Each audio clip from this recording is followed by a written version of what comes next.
رہے ہیں. آپ کو اناج میں جو آپ لاگت لگاتے ہیں وہ بھی آپ کو نہیں ملتا. ہم آپ کے ساتھ ہیں, ہم آپ کے ساتھ مزدوروں کے ساتھ, ان سے ملیے, دلتوں سے ملیے, او بی سی سے ملیے.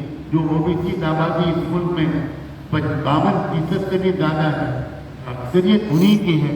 ان سے رابطے قائم کیجیے, اوپن کیجیے, اپنے گھر میں بلائیے ان کو. چائے ناشتہ اگر پسند کریں تو چائے ناشتہ کرائیے. گھر کا کھانا پسند نہیں کرتے, کسی انہی کے ہوٹل میں جا کر ان کو چائے پلائیے. یہ بندھن توڑیے, لوگوں سے ملیے, مت ڈریے. یہ ملک کسی کے باپ کا نہیں ہے. اس ملک کو آزاد کرانے میں ہمارے بزرگوں نے سب سے زیادہ قربانیاں دی.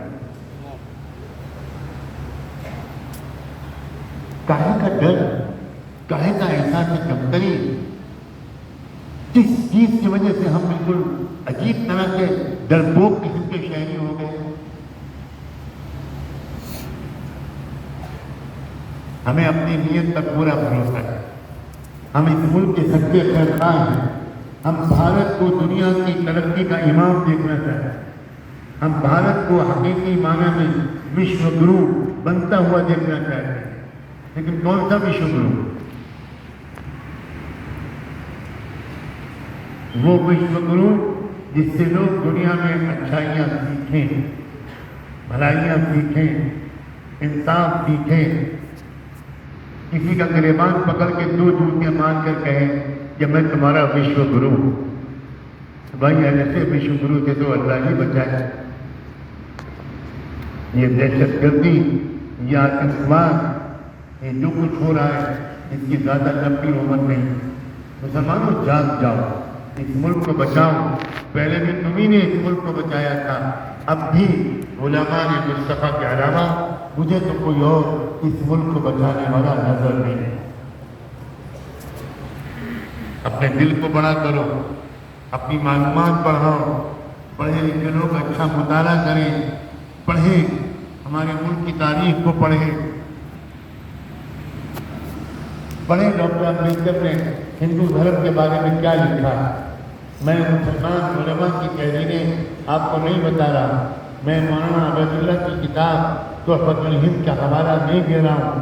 میں بابا صاحب ڈاکٹر بھیم راؤ امبیڈکر ان کی کتابیں پڑھنے کا حوالہ دے رہا ہوں. چند الہیہ کی کتابیں پڑھیں. ہائی کورٹ اور سپریم کورٹ کے بہت سے تاریخ ساز فیصلوں کو پڑھیں جو ہمارے پڑھے لکھے لوگ ہیں. مجھے سخت شکایت ہے, میں دوبارہ دہراتا ہوں, سب سے زیادہ شکایت مجھے اپنے پڑھے لکھے لوگوں سے ہے. ان کے گھر کی الماری میں کوئی قاعدے کی کتاب نہیں ہے. ان کا مطالعے کا شوق ہی نہیں رہا. اسی طرح مجھے علماء سے بھی بہت سخت شکایت ہے کہ اگر جمعے کا بیان کرنے کے لیے آپ کو 2-4 خطبات نہ پڑھنے پڑتے تو آپ وہ بھی نہ پڑھیں. مطالعے کا رواج ہی نہیں رہتے. جی نہیں, ہمارا علم اتنا ہونا چاہیے کہ ہم جب اقوام متحدہ میں بولیں تو دنیا حیران رہ جائے کہ کتنا پڑھا لکھا انسان ہے. ہم جب پارلیمنٹ میں بولیں, ہم جب کسی بھی پڑھے لکھوں کی محفل میں بات کریں, کسی ایشو پر ڈیبیٹ میں حصہ لیں, کسی ایشو پر بحث مباحثہ کریں, تو اس وقت لوگوں کو اندازہ ہو کہ یہ مولانا نظر آنے والا انسان یہ اکنامکس جانتا ہے, پولیٹیکل سائنس جانتا ہے, ہسٹری جانتا ہے, اکنامک وارفیئر کو سمجھتا ہے, کیمیکل وارفیئر کو سمجھتا ہے, تحریکات آزادی کی تاریخ سے پڑھی ہے, جنگ عظیم اول کو جانتا ہے, جنگ عظیم دوم کو جانتا ہے, لیگ آف نیشنز کو جانتا ہے, اقوام متحدہ یونائٹڈ نیشنز کو جانتا ہے. یہی مطلب ہے میرا کہ ایک نیا فرق پلٹیے, اور اس کے لیے یہ لازمی ہے کہ اگر آپ کو کہیں سے امید ہوتی ہے کہ یہاں ہم کو وہ رہبری ملے گی جو قرآن کے مطابق بھی ہے, حدیث کے مطابق بھی ہے, ماڈرن نالج کے مطابق بھی ہے, جدید ترین حالات سے واقفیت ہے, ملک کے سیاسی اور سماجی نظام سے بھی یہ بندہ واقف ہے, کیسے اس ملک میں ہم آگے بڑھ سکتے ہیں. سطح پر قبضہ کرنے کے لیے نہیں, انصاف کے نظام کو قائم کرنے اور عام کرنے کے لیے. تو آپ کو ایسے کسی بندے کے پاس 100 بار جانا پڑے گا, بار بار جانا پڑے گا. معلوم کر کے جانا پڑے گا۔ میں نے شکایت کر رہا تھا کہ ملک کے طول و عرض کے لوگ میرے پاس آتے ہیں، کونے کونے سے لوگ میرے پاس آتے ہیں، روکنا پڑتا ہے کہ اتنی بڑی تعداد میں ہمارے پاس ٹھہرنے کی جگہ بھی نہیں ہے، فیملی آنا چاہتی ہے، میری بہنیں میری بیٹیاں آنا چاہتی ہیں، ہمیں سکھائیے، ہم کام کرنا چاہتے ہیں، ہم اس ملک کے اندر عورتوں کی عزت کی حفاظت کی مہم چلانا چاہتے ہیں، پاک دامنی کے ساتھ اس ملک میں انصاف کے نظام کو قائم کرنے میں عورتیں کیا کردار ادا کر سکتی ہیں ہم کو سیکھنا چاہیے، ہم کو روکنا پڑتا ہے۔ ابھی ہمارے یہاں ابھی عورتوں کے ٹھہرنے کی جگہ نہیں ہے، ہم کیا کریں؟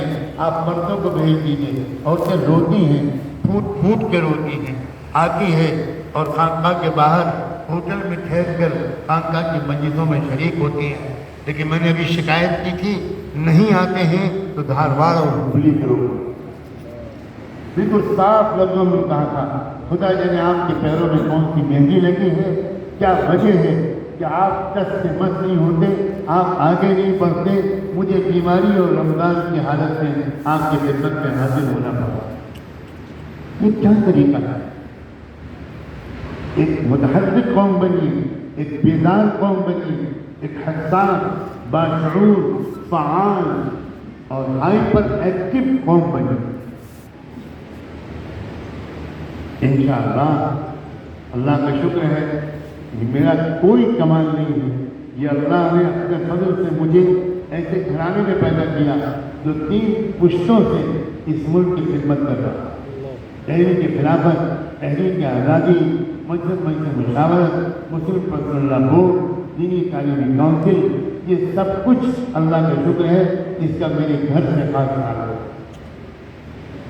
میں بچپن سے اپنے بڑے بھائیوں اور اپنے والد ماجد اور اپنی والدہ سے انہی موضوعات پر باتیں کرتا ہوا، انہی کے لیے روتے بلکتے ہوئے، انہی کے لیے دعائیں کرتا ہوا دیکھتا رہا۔ ہڈی ہڈی، بوٹی بوٹی میں صرف وہی یادیں موجود ہیں، اور اب مجھے نہیں معلوم میری زندگی کے کتنے دن باقی ہیں، اس لیے میں بے تاب ہو کر کہہ رہا ہوں، لوگوں اس سے پہلے کہ میرا جنازہ نکلے کچھ سیکھ لو، کچھ سمجھ لو۔ یہ کاہلی اور سستی، یہ بے چینی کا فقدان، یہ اندر سے حمیت اور غیرت کی غیر موجودگی، یہ طلب کی کمی، یہ اندر سے سینس آف ارجنسی کا فقدان، ٹال رہے ہیں۔ وہ تو بلگام میں آخری عرصے میں آ گیا، تب آپ لوگوں کو نظر آیا کہ یہ آسان تک ہے، وہاں سے اغوا کر کے لے آؤ بلگام سے، اور بیان سن لو میرا شریف کی طرح، اور اس کے بعد اللہ مسجد جانا تو بھائی کچھ کرنا ہے یا خالی میرا شریف سننا ہے؟ کیا آپ لوگ اردو نہیں سمجھتے؟ میں جان مانگوں گا، جان دو گے؟ وقت مانگوں گا، وقت دو گے؟ مال مانگوں گا، مال دو گے؟ یاد رکھنا، جو قوم اپنے پیسے کو صحیح استعمال نہیں کرتی وہ کبھی دنیا میں عزت نہیں پاتی۔ اپنے پیسے کا صحیح استعمال کرو، اپنے پرسنل کیریئر کے ساتھ اپنی قوم کو بھی یاد رکھو، اپنے ملک کو بھی یاد رکھو۔ کاش کہ ہمارے یہاں رواج ہوتا کہ ہم اپنے گھر میں 2 بیگ بناتے، منی بیگ، اور اپنی بیوی سے کہتے کہ جو خرچے کے پیسے ہیں اس میں سے تم روز خرچے کے لیے جو نکالو وہ اس میں سے نکال دینا، اور یہ دوسرا گلہ ہے اس میں 2 روپے، 5 روپے، 10 روپے روز ڈال دینا کسی غریب کی مدد کے لیے، قوم کی خدمت کے لیے، قومی مشن کی مضبوطی کے لیے، قومی مقصد اور نظم العین کی تکمیل کے لیے۔ میں پھر دوہراتا ہوں، ہمارا قومی مقصد، بھارت کے مسلمانوں کا قومی مقصد ہرگز نہیں ہے کہ بھارت کی سطح پر قبضہ کیا جائے۔ ہمارا قومی مقصد یہ ہے کہ سب کو انصاف ملے، ہم اس قابل ہو جائیں کہ سب کو انصاف دلانے میں مددگار آئے۔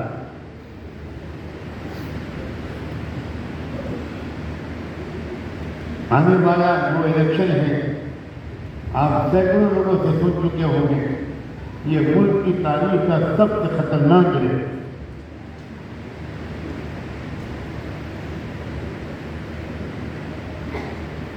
اگر 100% ہم نے ووٹ نہ ڈالا اور اپنے ووٹ کا صحیح استعمال نہ کیا تو پھر یاد رکھیے بدترین مستقبل ہمارے اور آپ کے انتظار ہے، بدترین۔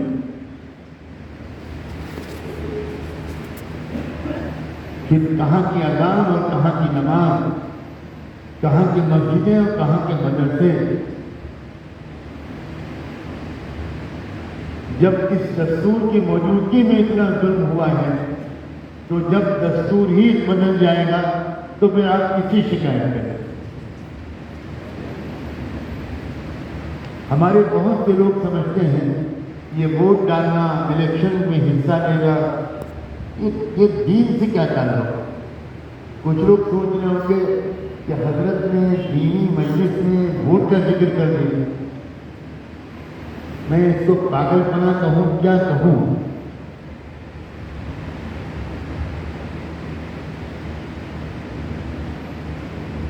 ووٹ دینے سے ایک دم سے سارے مسائل حل نہیں ہو جائیں، ووٹ دینے سے ایک دم سے ملک میں ظلم کا خاتمہ نہیں ہو جائے، لیکن اتنا ضرور ہوگا کہ اگر ہم نے ووٹ نہ دیا یا غلط ووٹ ڈالا، اپنے ووٹ کو تقسیم ہونے دیا، تو اس کے نتیجے میں کیا ہوگا کہ آئندہ ہم کو کام کرنے کا موقع بھی نہیں ملے۔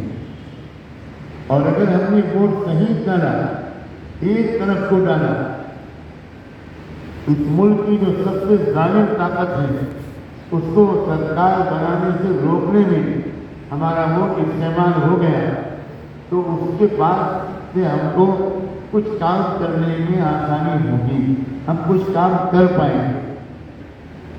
تنہا اس الیکشن میں ووٹ ڈالنے سے سارے مسئلے حل نہیں ہوں گے، 100-200 سال کی غلطیاں ایک دن میں ٹھیک نہیں ہوں گی، لیکن اس کے بعد ہم کو اپنی غلطیوں کو ٹھیک کرنے کا کچھ وقت مل جائے گا۔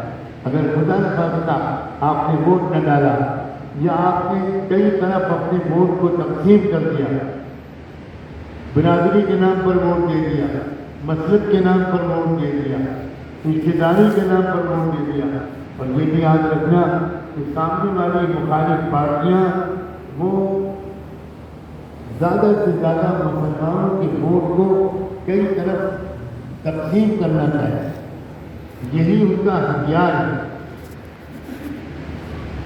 وہ ایک ایک سیٹ پر 2-3 مسلمان کینڈیڈیٹ کھڑے کر دیتے ہیں، جہاں دیکھتے ہیں کہ انصاری برادری کے لوگ زیادہ ہیں وہاں